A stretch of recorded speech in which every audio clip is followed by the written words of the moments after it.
Magandang umaga mga ka-road trip. Ito na naman ang inyong mga kuripot tour guide ng Japan na maghahatid sa inyo ng pinakamatipid at pinakamurang paraan kung paano mamasyal dito sa Japan. Ngayong araw na to ay eksaktong December 31 at pansamantala natin iiwanan ang snowy Hokkaido upang panandalian takasan ng snow. Ngayon umuulan na naman ng snow na malakas. Panandalian natin iiwanan ang Hokkaido upang makapag-celebrate si Tatang ng New Year sa Tokyo kasama ang pamilya niya, at ako naman ay para makapagliwaliw sa Osaka, Kyoto at Nara. Kaya simula ngayong araw na to, gagawa tayo ng isang vlog series ng Hokkaido, Tokyo at Osaka, Kyoto at Nara vlog. Pero syempre, kilala nyo naman ang kuripot tour guide nyo. Hindi ako babiyahe nang walang challenge. Babiyahe tayo, magliliwaliw tayo papunta ng Osaka, ng Nara at ng Kyoto sa pinakamabilis, pinakamatipid at pinaka-exciting na paraan. Kaya kung ready ka na, tara, road trip tayo. Ngayon ay papunta na kami sa airport. Ang flight namin ay alas 10 ng umaga. Ngayon ay 8:45 na. So nandito pa kami sa kalsada. So darating kami sa Tokyo, sa Narita ng 11:45. Ngayon papunta na ako dun sa parking area kung saan pwede naming iwanan tong sasakyan. Marami kasi dito kasi sa paligid ng Chitose Airport. Maraming mga parking area na pwede mong iwanan yung kotse mo ng ilang araw, depende sa'yo. Kung ilang araw mo siya, pwedeng isang buwan, isang linggo, ilang araw. Depende sa'yo. Depende rin yung babayaran mo, nakadepende rin dun sa haba ng pag-i-stay na sasakyan mo. Maganda rito, pagka ganitong winter, ini-start nila yung chine-check na lang yung sasakyan mo. So, hindi ka mag-aalala na matatabunan ng yelo yung sasakyan mo dito kasi sa Hokkaido, grabe pagka ganitong December. So ngayon, siguro mga 5 minutes away na lang kami doon sa parking area. At ang isa pang maganda dyan, kasama na rin yung service mula doon sa parking area, ihahatid ka nila sa airport. At tapos pati yung pick up, pagbalik mo ng Hokkaido, kasama na yung lahat dun sa bayan. Andito na tayo, papasok na tayo sa parking area kung saan pwede natin iwanan yung sasakyan para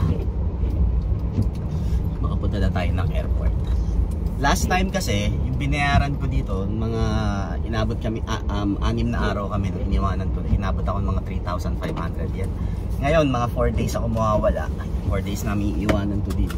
Hindi ko alam kung magkano. So, yun na lang yan. Ano namin? Kuchi desu ne. Matten na na? Hai, matten. So, balik ako sa inyo mamaya pag nandun na kami sa airport. Minababa ko lang yung mga... na naman siya. Ang mga gamit. Yup. Inuuna ko lang yung gamit ni Tata.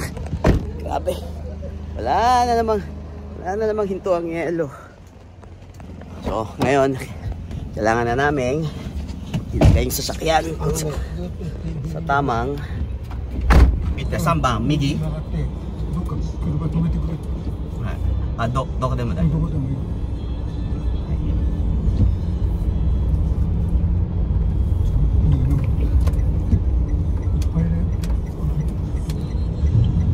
Sugoy yo.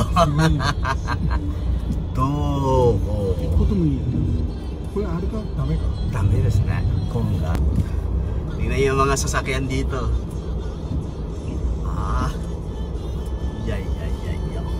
Sugoy na. Sugoy. Yung iba dito natabunan na ng yelo.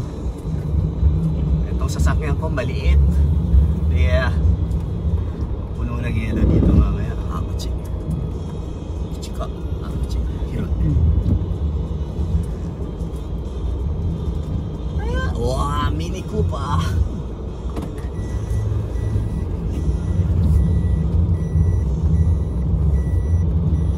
Double check lang yung mga sasakyan. Wala kaming naiwan ng gamit.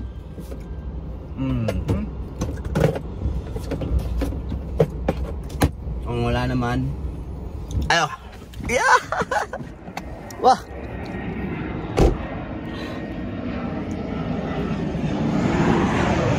Yan na! Ang lakas ng yelo. So pagka ganito, kailangan nakaganyan lahat ng yung mga wiper mo, i-double check mo. Kailangan nakataas. Kita mo lahat ng sasakyan dito. Nakataas ang wiper kasi pagka ganyan umuulan ng yelo, bibigat ng gusto yan. At may stock sa windshield, magpo-frost, mas mahirap siyang tanggalin. So ngayon, kailangan na, ayun, paborito kong kotse, Mini Cooper na pula. Kakarating tayo niyan. Tara na, let's go. Kasi anong oras na bibili pa si Tata ng kanyang pasalubong. Yeah. Lakas na naman ng yelo. Panandal, matatakasan natin ng ilang araw tong Hokkaido dahil sa yelo na yan. Kaya ay, ala, antayin lang namin yung sasakyan naming bus papunta dun sa airport kasi naiwan na kami ng isang service, isang shuttle. So ito yung lugar kung saan pipick upin yung sasakyan. Tapos dito may extra bayad pa pala yung kasi pag ganyan malamig, syempre kailangan ilang araw. Pag hindi mo na-start yung sasakyan, baka hindi mo start. So dito may extra bayad, 330 yen. Ayan, para lang i-start yung sasakyan mo para hindi mano yung battery. Ang lakas pa rin ng buhos ng yelo sa labas. Ay, salamat, makakatakas tayo ng konti dito sa snowy Sapporo. Yung shuttle na maghahatid sa amin sa airport. Akoy! Hi! Yeah! Makakatakas din sa Hokkaido. Timing yung takas natin sa Hokkaido. Kahit mga ilang araw, makakapahinga tayo sa yelo.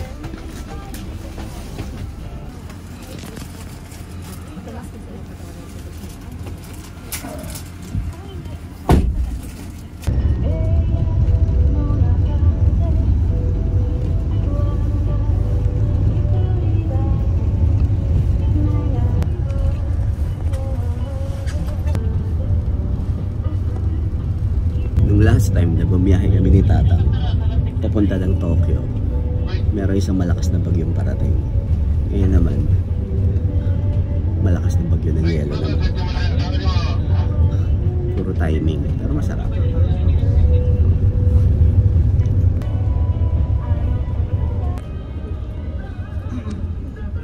Ito na naman kami ni Tata, giri-giri na naman yung oras namin. Ngayon ano na 9:20. 10 o'clock ang flight namin, hindi pa kami nakakapag-check-in. Pero dito naman sa Japan, lalo pag domestic, hindi ka dapat masyadong kabahan kasi mabilis naman yung check-in, tsaka wala kami masyadong bagahe, backpack lang yung dala namin. So nandito kami sa terminal, international terminal, inuna lang binaba yung mga international flight.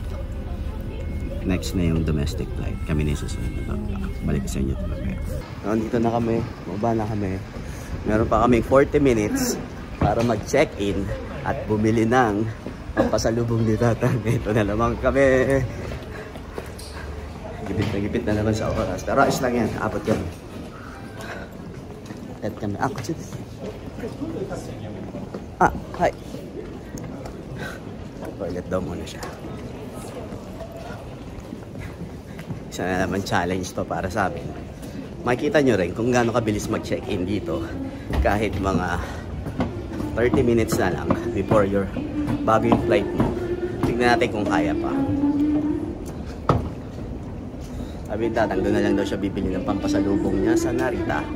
Meron naman daw doon, hindi na dito. Para makapag-check-in na kami.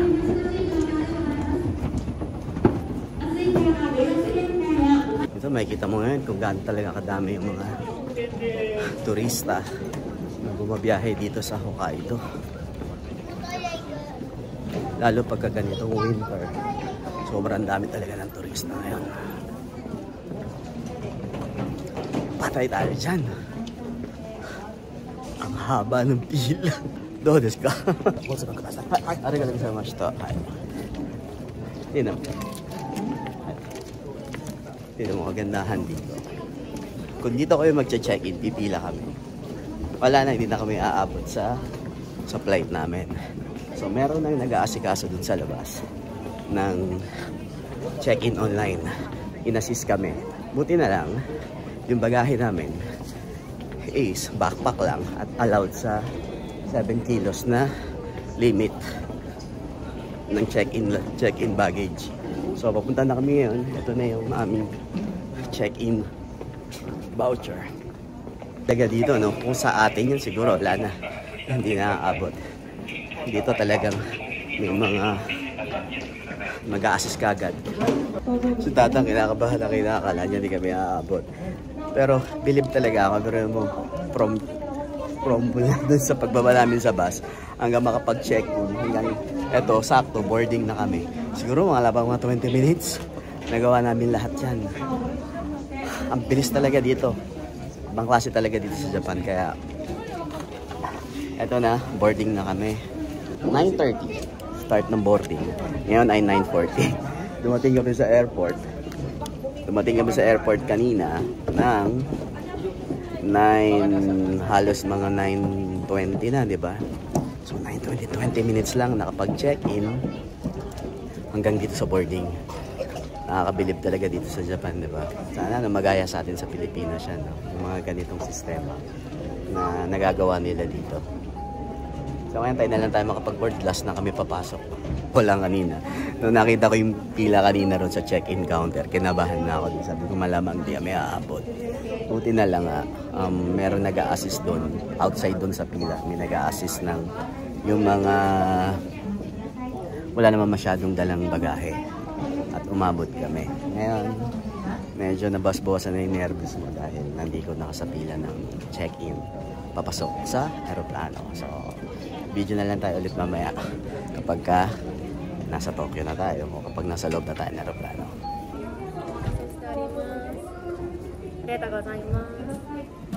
Na-scan na yung ating check-in. Ito ang itsura ng labas. Tignan mo naman, bumubuhos na yung malakas na yun. Andito na tayo sa tarmac. So, bawas nervous na tayo dahil papasok na tayo sa loob ng aeroplano.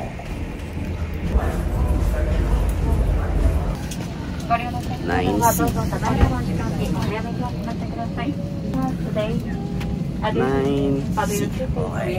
Nice. Okay na, magta-take off na yung aeroplano. Kita.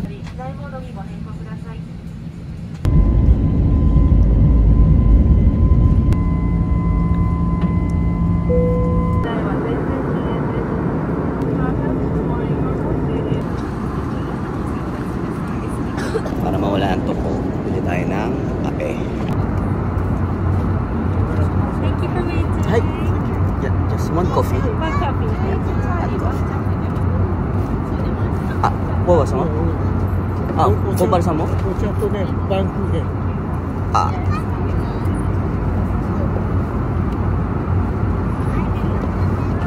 OK ですか? Still 間ね.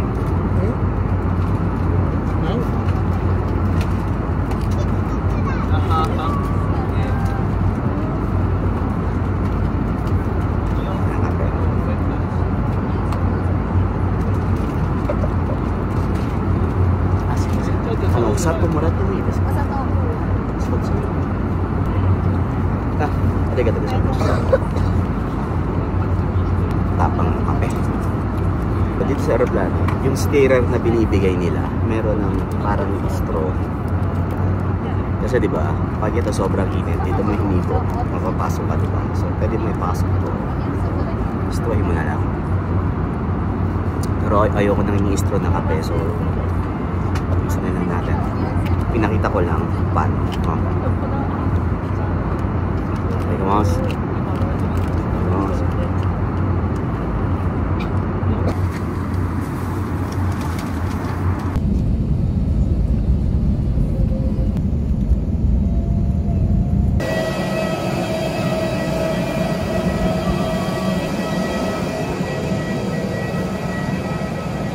Touchdown, narita na tayo. Delay yung flight natin ng 1 oras mahigit. Dapat ang arrival time namin ng Narita ay 11:45. So ngayon ay 1:06. So delay kami ng 1 hour 20 minutes.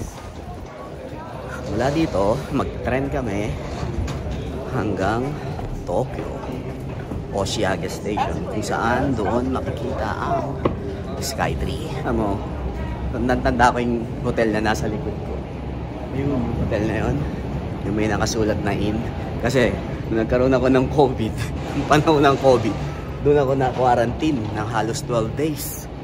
Tanga-tanga lang ako noon eh. Hindi pa ako mahilig mag-record ng mga kung ano-anong kaganapan sa buhay. Hindi katulad ngayon. Kaya wala akong record noon na sana napakita ko kung ano yung sistema nila nung panahon ng COVID. Ganito yung masarap na biyahe. Yung hindi na namin kailangan huminto dito sa mga luggage area. Kasi wala naman kami malaking bagahe, kundi mga backpack lang ang dala namin. Ano naman ang pormahan ng lolo natin. Salamat kay Don Luis. Nakikita mo yung bag niya na pinahiram. Naman po, OOT din tatang. Oh.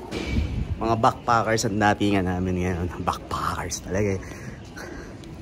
Mas maporma pa sa akin to si tatang eh. Mahilig to sa ano eh. Mga matchy-matchy ng damit eh. Gusto niya pagka brown ang sapatos niya. Brown yung pang ibabaw niya. Ako lagi lang mga all black lang tayo. Para hindi na tayo nag-iisip kung anong kailangan nating suotin araw-araw. Di bali ng pare-pareho. Gipit kami ng oras kanina. Wala na kaming oras para bumili ng pasalubong para dun sa mga kamag-anak, asawa, kaibigan ni tatang. Kaya dito na lang kami magta-try bumili sa tindahan na to. Galing kami ng Hokkaido. Kailangan ang mga pasalubong namin ay bibigay ay yung mga local product galing ng Hokkaido. Doon sa unang tindahan ng pinuntahan namin, walang masyadong product ng Hokkaido. Dito sa kabila, tatry namin ulit. Kasi isa sa mga magandang ugali ng Japanese, yung kaugalian nila na kapag uwi, kailangan talaga may pasalubong. Minsan, gusto ko rin gawing kaugalian yan. Ayaw lang pumayag ng bulsa ko. Sumabas mo yung isipan ko.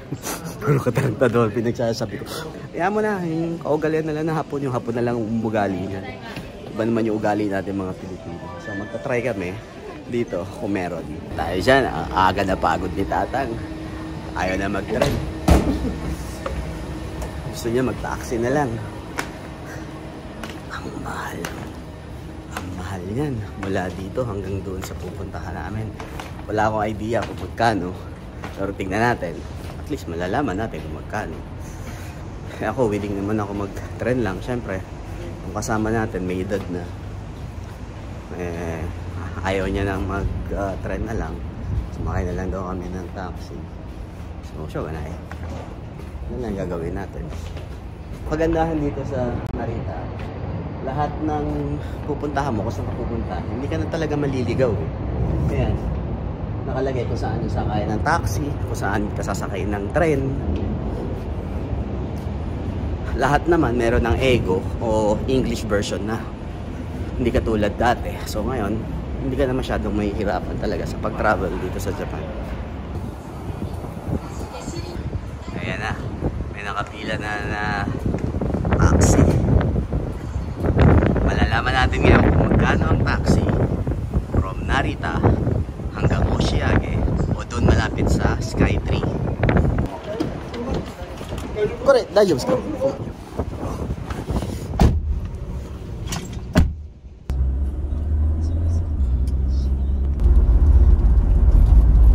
Dito ang taxi, ang unang patak ay 500 yen. Tapos nakalagay dito na every 263 meters ay 100 yen plus kada patak ng metro. Grabe, 10 minuto pa lang kaming sumasakay dito. Alam mo kung magkano na yung patak ng metro namin? Dito, magpalita ko sa inyo. 5 taon ako naging taxi driver sa Pilipinas, pero walang panalo yung mga bateng-teng ng taxi driver sa atin sa bilis ng patak ng metro ng taxi dito sa Japan. Grabe! Para ako sinasaksak sa puso sa bilis ng takbo ng metro. Nagugutom na ako, tsaka kiniginaw. Ngayon, pinapawisan ako kasi tinatansya ko yung babayaran namin na metro. Umiinit yung katawan ko, nawala yung gutom ko. Yan pala maganda, effective na matanggal ng gutom. Sumakay ka yun ang pinaka-effective. Pero hindi, charge to experience para malaman natin magkano aabutin. Para sa susunod, maiwasan nyo at hindi nyo nagawin ko, hindi gagawin namin. Pero kung malaki naman ang budget nyo, okay lang. Kasi komportable, mabilis. Kasi mula sa Narita hanggang dito na sa Tokyo, pwedeng puro highway lang ang gamitin. So lahat ng yan malalaman natin mamaya.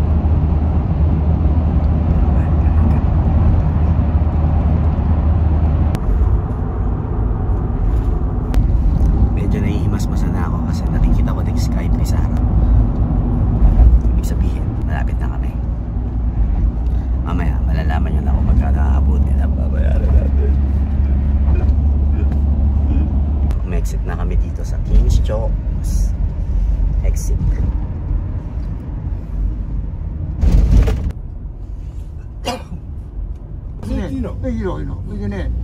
Ilang minuto na lang, nandun na kami sa tutuluyan namin masuk.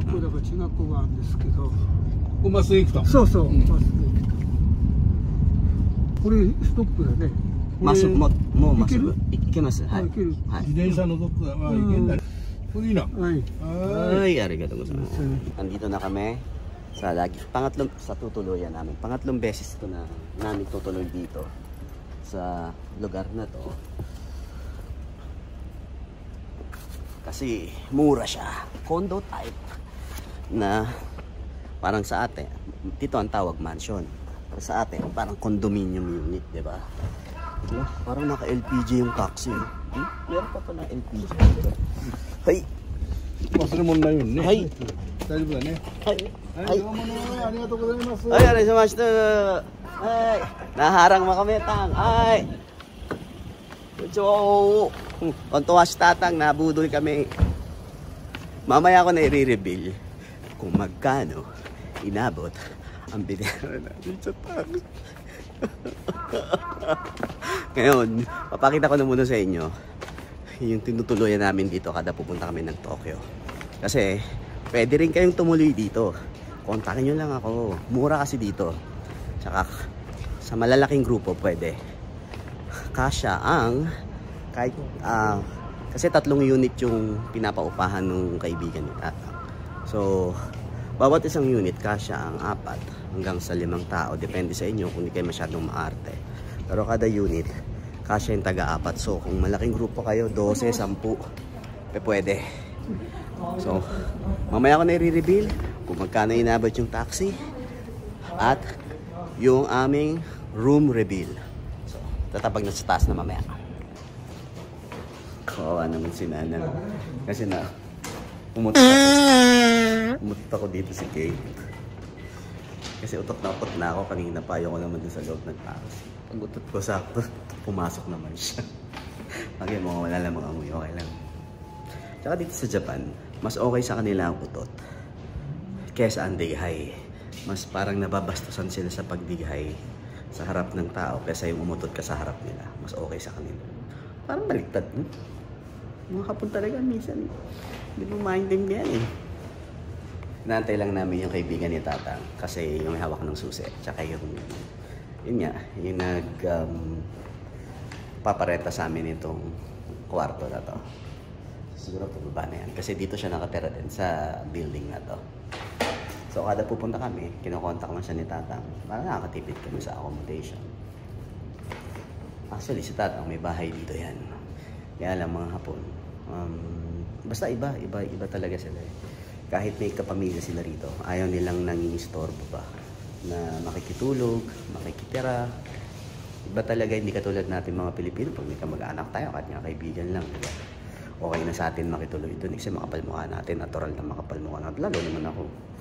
Eh kaso yung mga Hapon talagang iba. Hindi sila basta-basta. Ayaw talaga nila ng yung sila yung binibigyan ng pabor. Hanggat maaari sila yung nagbibigay ng pabor. Sarap maging Hapon, ano? Siguro hindi talaga ako pwede maging Hapon eh.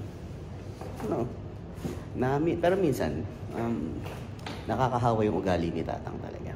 Nakakahawa sa sobrang kabaitan, sobra. Siguro nahawa na ako kahit mga 2%. 2%. Mga 2% siguro nahawa na ako sa sobrang kabaitan nitong matanda na to. Wala akong masabi. So, antay-antay lang natin. Pababa na siguro yan. Medyo may edad na rin, tsaka medyo mataba. Kaya, pero sobrang bait din ng kaibigan na yan ni Tatang. Tingnan natin kung papayag siyang magpa-video. Go! Ito na yung kaibigan ni Tatang. Medyo masakit ata yung paa. Ano nga nangyari dito? Kawawa naman. Parang medyo pumayan.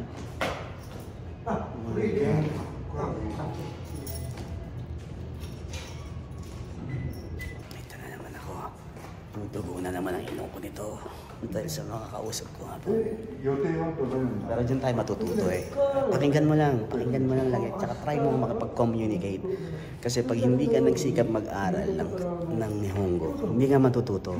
Kaya kailangan sikapin mo mag-aral ng sarili. Bukod sa mga nadidinig mo, pag may oras ka, mag-aral ka sa loob ng bahay mo. Kung may oras ka, huwag yung puro YouTube, huwag yung puro Facebook. Tsaka, pag nagsasalita ka ng Honggo, huwag ka matakot magkamali. Normal lang yun. So, ito na kami. Mamaya na ako mag-room reveal, okay? Papahinga muna ako. Mahuhuli pa kami ng polis eh. Iba yung binubuksan namin kwarto. Ay, komunikasyon.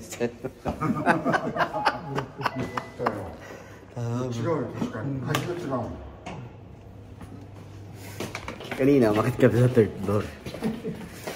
Tapos binubuksan namin yung kwarto. Mali. Sabi ko, mali. Parang kasi hindi ko natatandaan na yun. Malamang ito. Tawa eh. Malamang ito na nga eh. Tama na.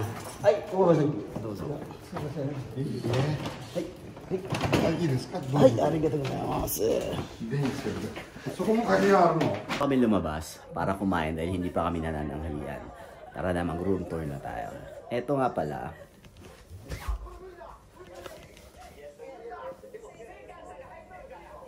Ito yung tinutuluyan namin na kwarto. 3 kwarto to. Ito yung room number 2. Na pwedeng, kapag ka medyo malaking grupo, pwede mong upahan lahat.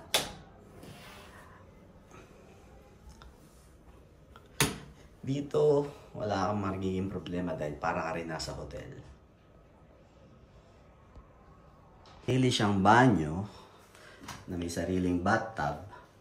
Ayan. Meron din siyang sariling lutuan para pag gusto mong bumili ng pagkain at magluto ng sarili. Pwede, may mga gamit na pangluto, pakuluan ng tubig, may mga baso, pinggan.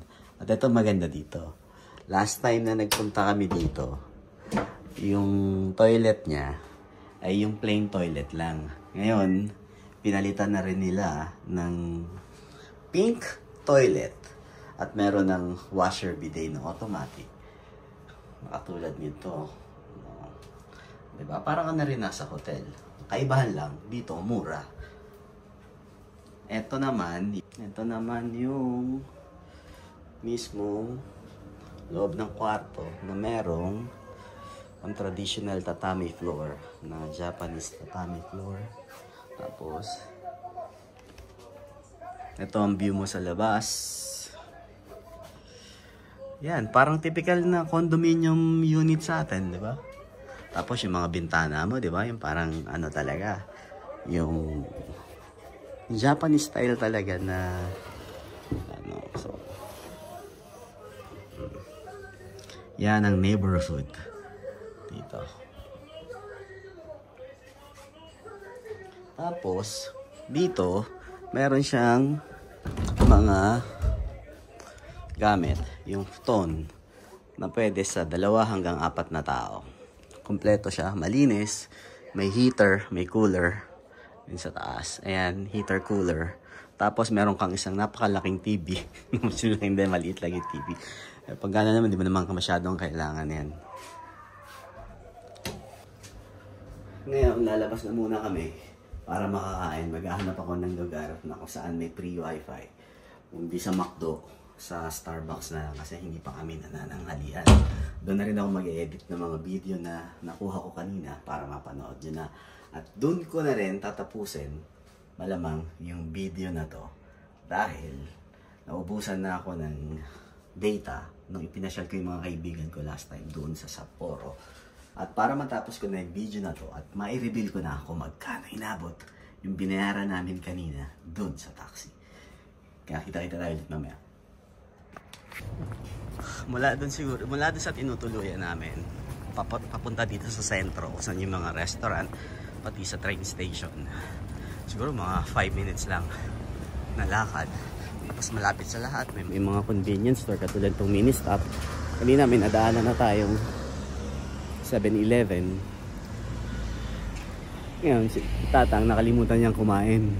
Bagay kasi may edad na, hindi katulad natin. Medyo bata-bata pa. So inahabol ko yung liwanag bago magdilim. Wow! Onip naman yung kotse ni Kuya. Ayun oh. Galing. Pacho naman yun.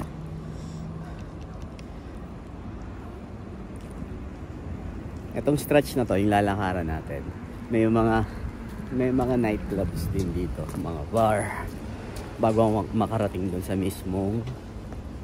mismong train station. Kasi itong lugar na to, yung Kinsjo, isang stasyon lang to papunta doon sa Oshiage kung saan nandun yung Skytree Tower.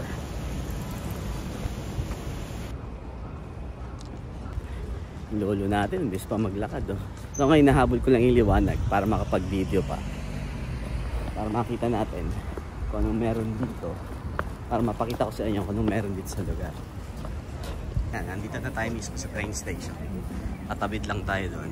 Nandun na yung train station. Ito naman yung Starbucks.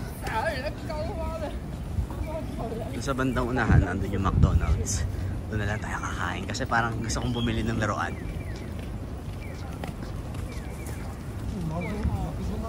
Arimasu, muko. Mai, tabita ko to arimasu kara. So desu, so desu. Kobaru-sanは何で食べたいんですか？何だっていいよ。はい。別に。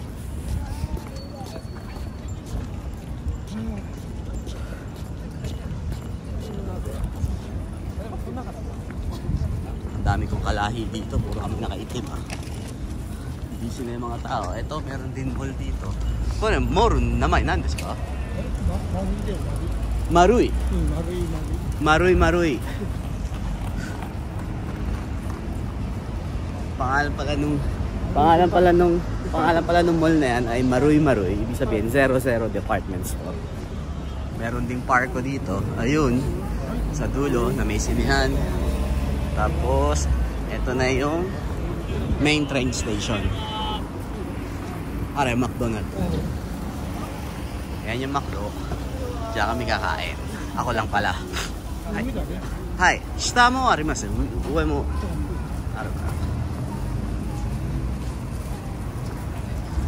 Dito ko natatapusin ang video na to. Kung nagustuhan mo ang video na to, please like, share, and subscribe. Dahil mas marami pang mga video susunod na gagawin ko pagpunta natin ng Osaka. Hanggang sa muli, ito ang iyong Kuripo Tour Guide Jesse. Bye bye.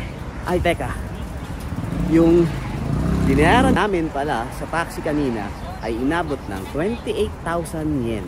Hanggang sa muli, ito ang iyong Kuripo Tour Guide Jesse. Bye bye.